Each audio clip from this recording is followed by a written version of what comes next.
तौबा के बाद सिर्फ 3 दिन दाएं हाथ से तस्बीह पढ़ी है बतूल। अब यहाँ उलमा के मैंने 2 कौल पढ़े हैं, दोनों तो मैं बताता हूँ। एक तबका ये कहता है कि क्यों नहीं फिर दाएं हाथ से पढ़ी। वो कहते हैं दायां हाथ फारिग नहीं था, बिला तस्बीह पहलू पे रहता था। दूसरा तबका कहता है नहीं, बतूल है, रसूल की बेटी है, अली का हरम है, हसनैन की पाक अम्मा है, चाहे जितनी तकलीफ होती बीबी तस्बीह की जान के तौहीन नहीं कर सकती। वो कहते हैं ये हाथ तस्बीह थामने के लायक ही नहीं था। कायनात के सुल्तान की बेटी है। जनाजे में 7 बंदे हैं, 7वां अब्दुल्ला बिन मसूद है। ये रावी है, कहते रात में उठाई, रात में दफनाई। अली ने 40 कब्रें बनाई, 40 कब्रों के निशान पता न चले कहाँ है।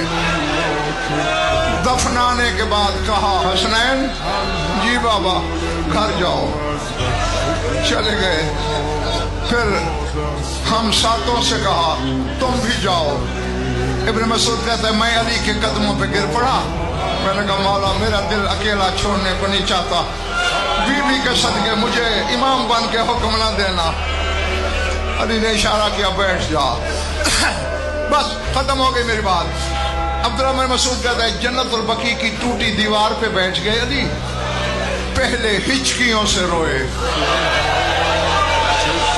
फिर सिसकियों से रोए, फिर अमामा उतार के जमीन पे दे मारा, फिर थाड़े मार के रोए।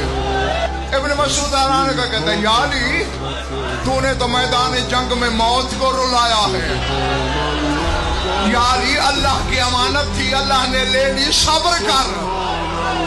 अली ने मुंह पे तमाचे मारे, कहा ओ इब्न मसूद अगर मर गई होती मैं न रोता। या अली रो क्यों रहे हो? कहा मुझे आज मेरी बेटी ज़ैनब ने बताया बाबा मैंने गुस्ल के वक्त देखा मेरी माँ की 3 पसलियां टूटी हुई थी, रो इसलिए रहा हूं, मुझे कभी नहीं कहा या अली मुझे दर्द है, या अली मेरा पहलू जख्मी है, मुझे बतूल का सब्र रुला रहा